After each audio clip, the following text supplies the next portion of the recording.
And as expected, the Texans, no activity at the trade deadline.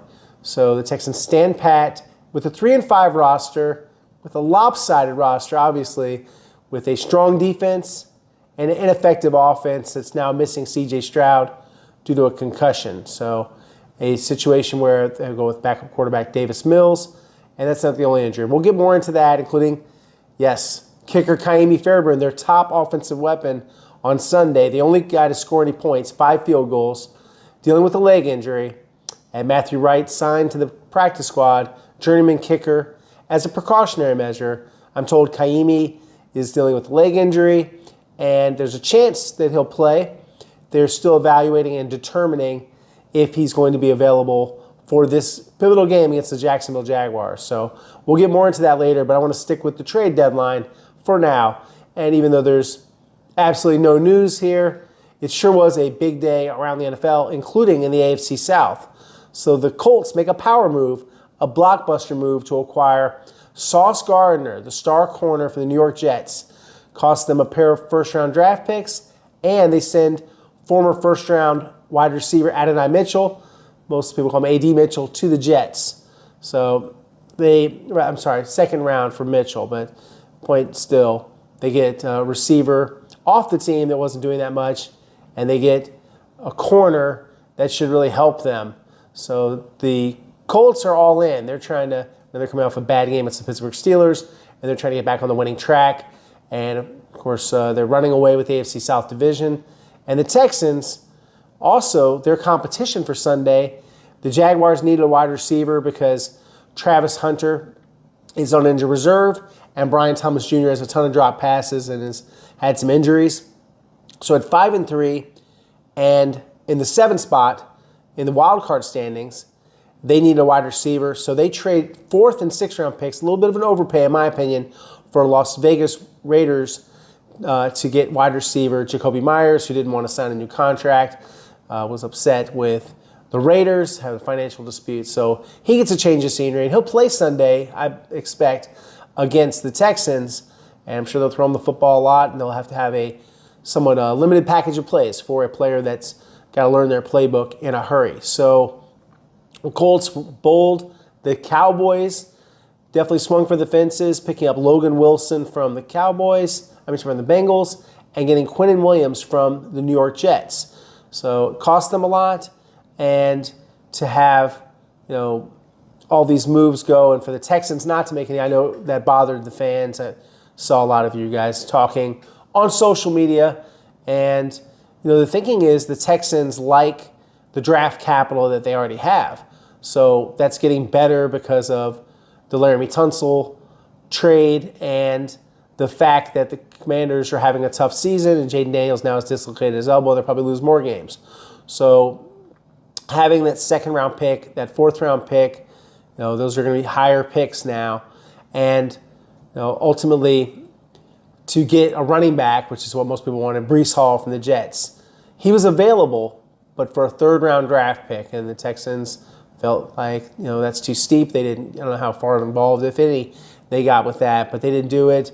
Same thing with Miami Dolphins running back Devon Achane, and they weren't necessarily those teams looking to unload them. You saw the Titans, who are in definitely rebuild mode as one of the worst teams in the NFL, and they trade Draymond Jones to the Baltimore Ravens for a 2026 conditional 5th round pick. So a lot of activity today, but the Texans not involved in it. And I know some fans got annoyed when they put out that influencer video. I only recognize Carl Lewis from the influencer video, but it was about an hour before the conclusion of the trade deadline. So that was tough timing. But hey, it's social media, and looked like they were having fun in the suites and enjoying the Texan swag. And ultimately that's business, but not one thing is always connected to the other. So the Texans, you look at their draft capital, and they are in a position where they have their own 1st round draft pick. They have the Commanders' 2nd round pick. They have their own 2nd round draft pick. They have the New York Giants' 3rd round draft pick after trading out of the 1st round and getting Jaden Higgins, and then the Giants getting Jackson Dart, the quarterback. They have their 4th round pick. They also have the Commanders' 4th round draft pick. They They have a 6th-round draft pick from the Philadelphia Eagles, and they have the San Francisco 49ers 7th-round pick. So that was at the end of the NFL draft. So Texans, have some draft capital, and I kind of look at it like in terms of the lack of activity. Are they really one player away? No. Are they several players away? On offense, it looks like they're many players away, and I expect that unit to change again in the offseason. Maybe they like free agency better. But if you look at Nick Caserio last year, right before the deadline, they unloaded Khalil Davis for a 7th-round draft pick. And I kind of understand why they did that, just to try to acquire some draft capital. And Nick Caserio puts, a high premium on that. So, if you look at it from that prism, it makes some sense. People will say, well, why can't you dump Dameon Pierce or Christian Harris or Darrell Taylor? With Pierce, his value is depressed. It's not like everybody's going back to his rookie season and saying, oh, he's Pro Bowl alternate, angry runner of the year, all that stuff.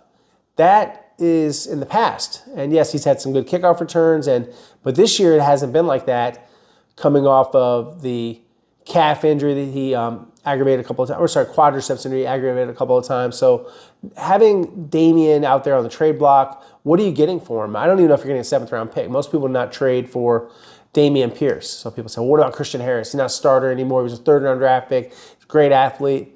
Hasn't been real healthy. He's got a new injury. He's got a shin injury. Most people will not trade for an injured player. Then Darrell Taylor, a pass rusher who's had some production in his career, has some athleticism, hasn't put it all together in this scheme. And, so he's coming off of an ankle injury. And the Texans are banged up. So it's going to be a pretty full injury report Wednesday. And that includes C.J. Stroud and Titus Howard in the NFL concussion protocol. So I don't expect either of them to practice. I think that Christian Harris and Darrell Taylor might not practice. And then Kaimi Fairburn looks like he's iffy. I know he was getting treatment after the game on Sunday and also on Monday. Maybe one of the reasons why he declined some interview requests, including Monday. He was busy, had to get to the treatment room to get worked on. It's a lower body injury. I don't know exactly what he has going on, but I can tell you this. It's not considered long-term, and it might be that he doesn't kick this week. So Matthew Wright, who was kicked most recently for the Commanders and the Tennessee Titans, we'll see. He's on the practice squad. They can elevate him.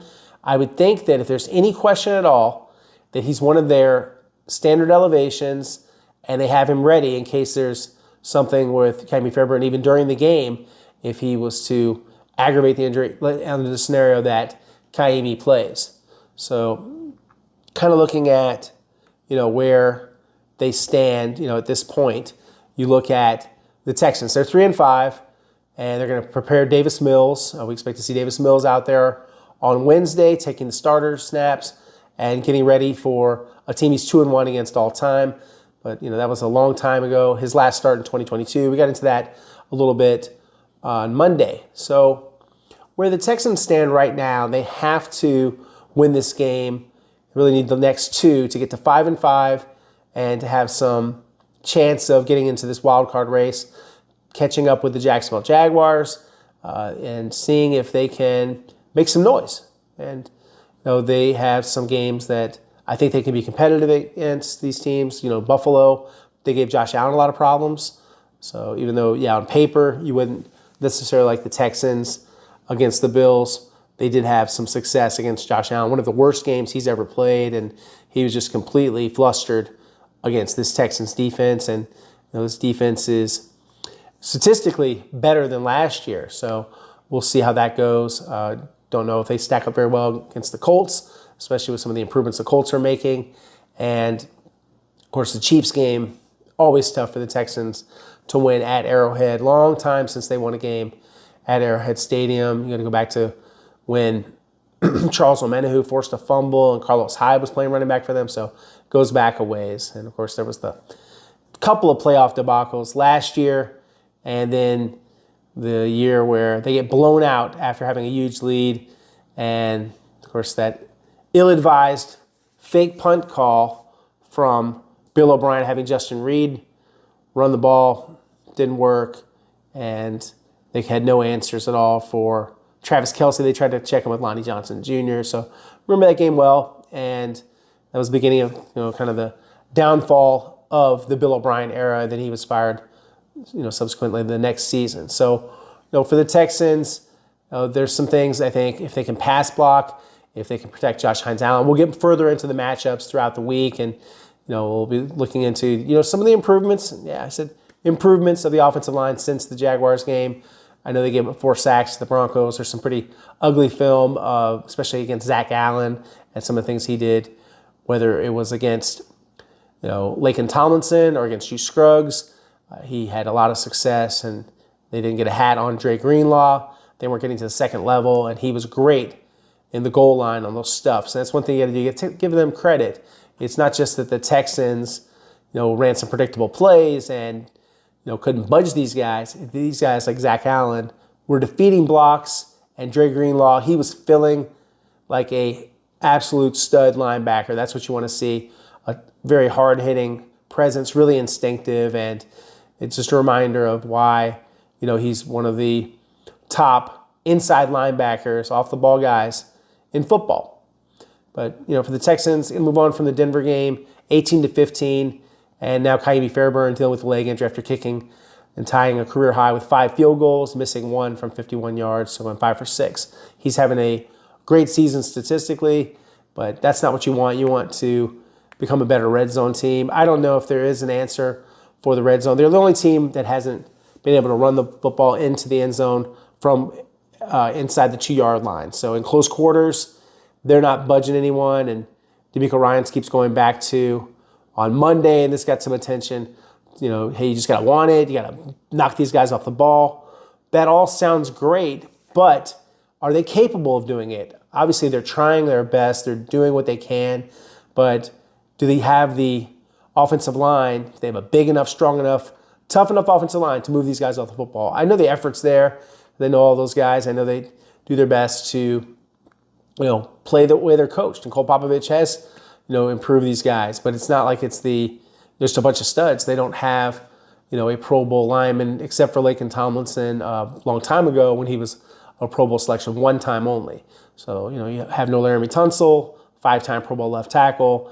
And your best offensive lineman, Titus Howard, is in the NFL concussion protocol. That means Blake Fisher, next man up, just like Davis Mills, next man up. And so we might see some other next guys up, possibly Matthew Wright.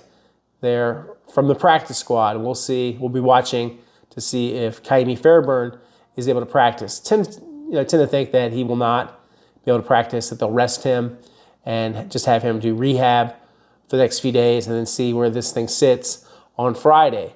If they don't need Wright, then this will just be a 1-week kind of thing. I think that they will take all the precautions, and I could see the scenario where maybe Fairbairn's kicking on Sunday, but they have Wright available just in case. So they've got to determine that medically, his availability. With the concussion protocol, and I've got many questions about this, just to recap. So C.J. Stroud and Titus Howard would need to be free of symptoms, meaning whatever they've got, dizziness, sensitivity to light, sometimes it's headaches, sometimes it's nausea, sometimes it's a lack of balance, equilibrium. And so everything kind of runs the gamut, just depending on your particular, symptoms that you have when you have a head injury. Remember, it's a brain injury. Your brain is rattled around inside of your cranium, and there's bruising, and you can have brain damage if you have a bad enough concussion. So obviously, first and foremost, like DeMeco Ryan said, these guys long-term cognitive health. So normally you miss a week. And remember in C.J. Stroud's case, he missed 2 weeks the last time he was concussed, and he took a similar hard hit. I'm told that he's in good spirits and that he's feeling better, just like DeMeco Ryan said. This is a day later after DeMeco's comments. I heard that reiterated today that CJ is doing better. So we'll see what that means, but see if he's even able to attend the practice. Generally, they want you staying out of the sunlight and staying inside and sleeping and resting and being as still as possible to have the brain calm down. So that's a lot of, I'm not a doctor, but just kind of the layman's terms on concussion protocol. You have to pass a baseline neurological exam. You have to be examined by an independent doctor. You do all of those things, you can be cleared. Just as Nico Collins was cleared, but only after missing the San Francisco 49ers game, after getting, a tough hit in the Seattle Seahawks game, a loss out on the Pacific Northwest.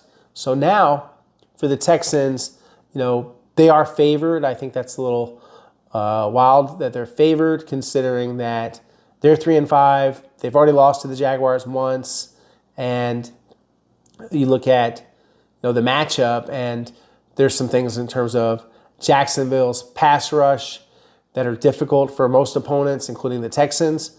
There are some decent running ability from the Jags. I know the Texans have one of the best defenses statistically in the league for points, yards, all of those good things.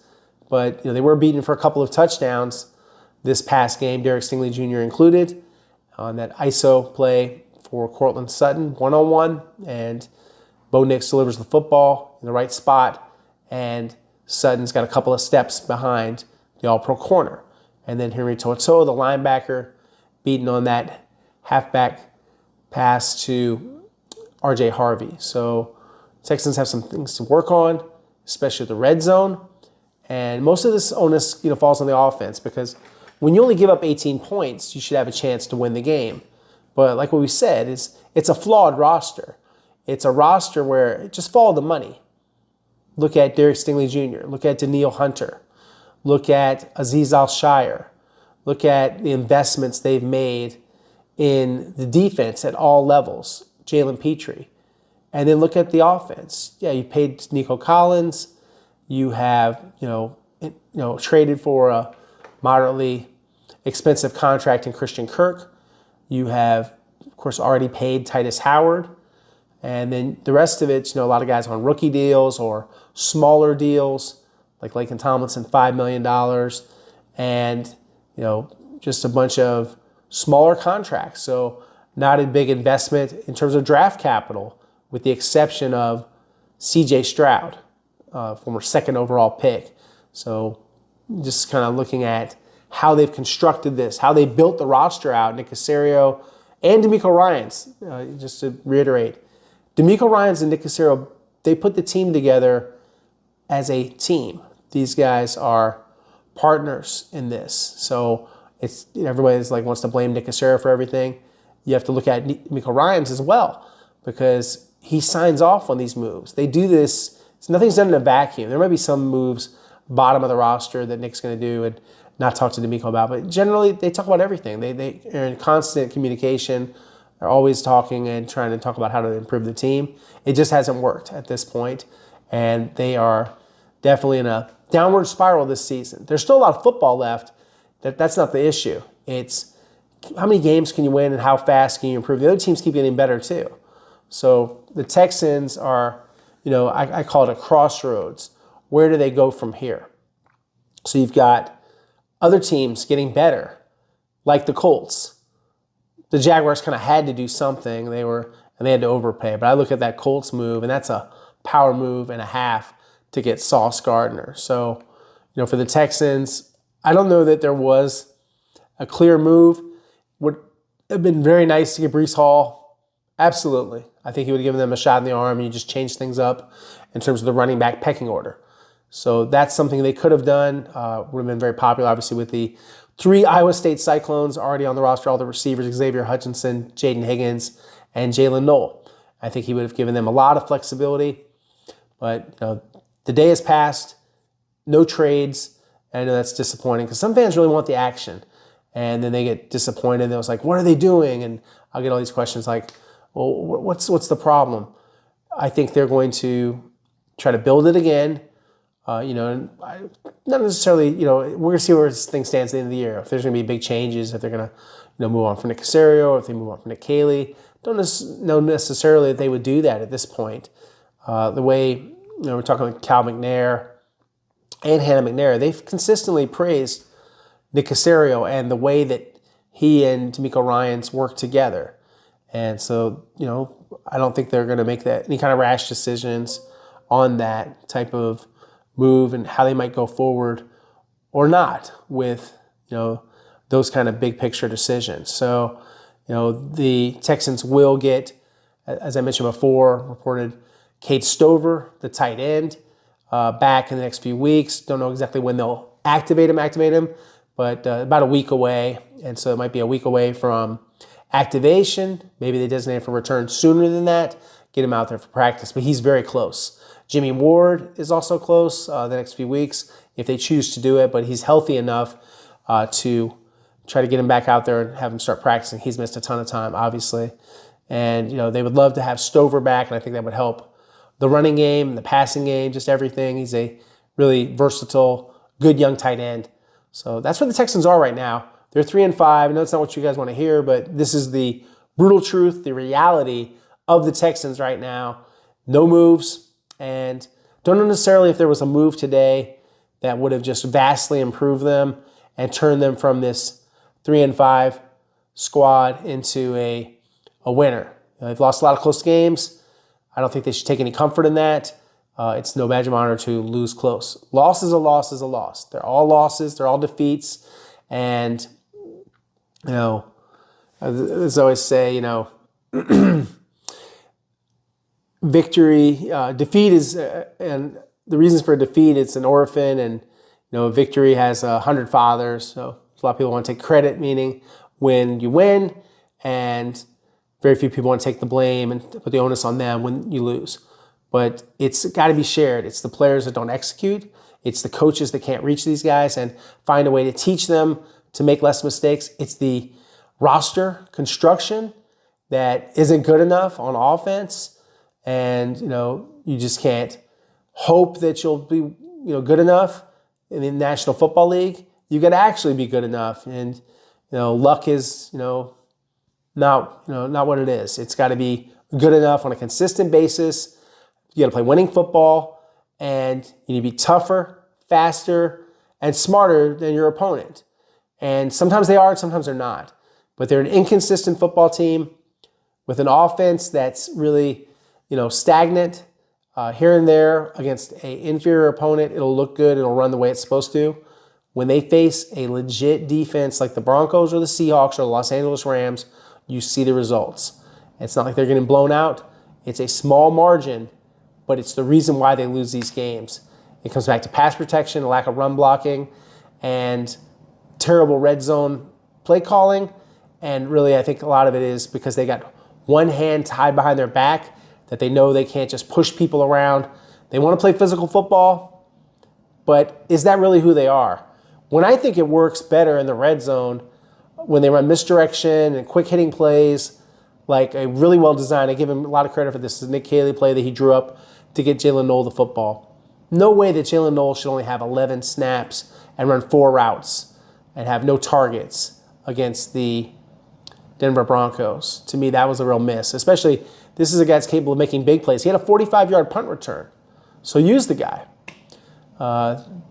Most of the action today, NRG Stadium, a really nice event that I attended with salute to service, first responders out there playing some flag football, coached by the Texans rookies, and salute to service award nominee Mario Edwards Jr. and former Texans players Chris Clark and others. So, yeah, a nice event, but no action at the trade deadline. I mean, that was the action at NRG Stadium today. And, they're not going to tell you how close or not close they got to something. The point is, no trades executed. So, an absence of news at the deadline for the Texans. And so this is your Texans, for the most part, here at 3-5, with one new addition, the journeyman kicker, Matthew Wright. And so you potentially are going to be down your right tackle, your starting quarterback, and possibly your starting kicker. So all of those are possibilities, and I think there's other injuries. We're going to see some guys not be able to practice. I would imagine that Dalton Schultz is going to need rest and have to be managed again throughout the week, but he's coming off another good football game, and I'm sure he'll answer the bell again against the Jaguars, but they'll have to manage him throughout the week. We'll see what his designation is at the end of the week. Is he going to be questionable again and then play? As I reported last Friday, and then the national guys, they wanted to rip me off or whatever, try to jump on the pile and act like they made the tackle late Saturday night. So that's why I was sharing, just like Matthew Wright, well before the NFL Network. But hey, I keep score too. So let me get my wins, because I'm out here doing my job and reporting and working hard with sources to get you guys the information as fast as I can. And so, yeah, there's a couple of stories. But, hey, you don't always get credit for the things you do well. You just got to keep doing them. And that's always a sort of a life lesson for me. Just keep chopping wood and good things will happen. And the Texans need to keep chopping wood and maybe some good things can happen. This season is not dead, but they're on the brink. They lose this game and, there's really the playoff meter, the chances are going to go down close to 0%. Right now they're like under, 25%. Some would rank it about 10%. But they win the next two and, yeah, they're going to be in the mix for the wild card. And they should be able to beat the Titans, I would think. But, stranger things have happened. This team can also play down sometimes to the competition. But, the only thing we can really say about them so far is they beat the really bad teams or the undermanned teams like the 49ers and the Ravens and the Tennessee Titans. And in my opinion, that means they don't have a quality win yet at 3-5. They are losing to the teams with the winning records, and they're not stealing any wins against those guys. So that's where the Texans are. And, going through all of this, just kind of checking everything, it's going to be a fascinating offseason regardless of how they finish this year because change is coming to Kirby Drive. It has to. They can't stay the same, and they never will stay the same, but they need to have a great offseason, and they need to have some very hard and honest conversations about the offensive line, if they have enough weapons for Stroud. They need to look at, Stroud and what are they doing to help his development, and does the system fit him? Is Caley year 2 going to be much better? A lot of difficult questions facing the Texans, and we'll be going through all of that and monitoring everything and bringing it to you every step of the way. Guys, thanks so much for watching, liking, and subscribing. We're about 19,100 subscribers now, so really happy with the growth of the channel. Helps me a lot if you guys watch the videos, a good chunk of them. That's kind of how the numbers game works for YouTube. And also everybody that follows me on Twitter and X, Aaron Wilson _NFL, Instagram, Aaron Wilson 7128, and watches me on television at KPRC2 with Randy McElboy and Nick Mantis. And of course, reads my articles at www.click2houston.com. And of course, that is a subscription-free website, so you can read that anytime you want. No paywall. So guys, thank you so much. Appreciate your time. Talk to you soon. Remember Wednesday, Texans back on the practice field, and we think there's going to be a lot of guys missing